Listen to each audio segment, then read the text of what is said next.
alguien le busque ropa. Usad las cortinas si es preciso, pero vestida esta niña. My name's Colleen Atwood, and I'm the costume designer for Alice in Wonderland. I think when you have a costume that really works for somebody, you really know it when they put it on and they start walking around in it and they start taking it on. Usually in the second fitting. The first time you're sort of getting fit right, but the second time around they start fooling around with it. This is Johnny Depp's Mad Hatter costume.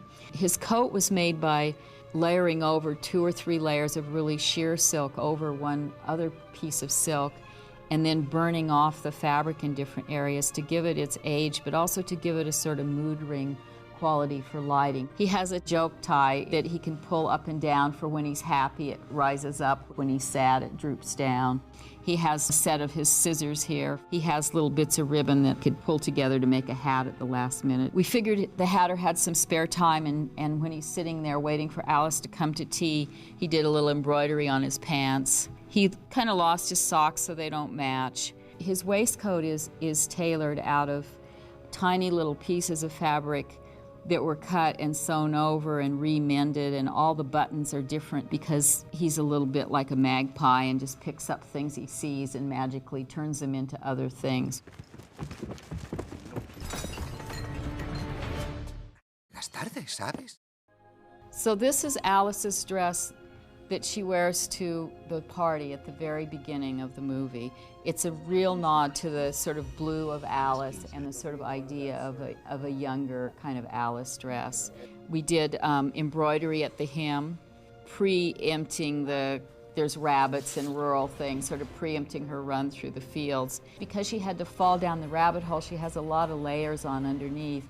So when she goes upside down in the movie, you get to see the blue, and you get to see the fun stripes, and you get to see the stockings and the bloomers and all those things. This is Alice's costume when Alice turns into this gigantic Alice. We made this dress in a couple different scales to play with for Alice, and then they made the curtains in a bigger, wider stripe to play with the scale of the curtains on a bigger person to smaller.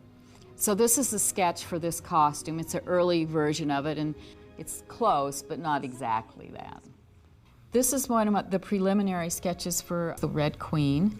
We had a lot of exercises with her costume because we played with the scale of her head. Her head is technically many different sizes in the movie, so we were trying to work out what was the best sort of approach to the costume, and this was an early version that's fairly close, but we ultimately ended up changing the neck of the costume because her collar needed to come up like this and divide her neck so she actually had a neck.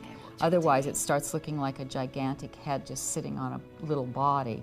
We did this black outline here to give her even a more kind of wasp-like middle, to have it almost come to a point and then back out to the big skirt. We knew her colors would be the colors of the Red Queen's court, which are red, black with a touch of gold.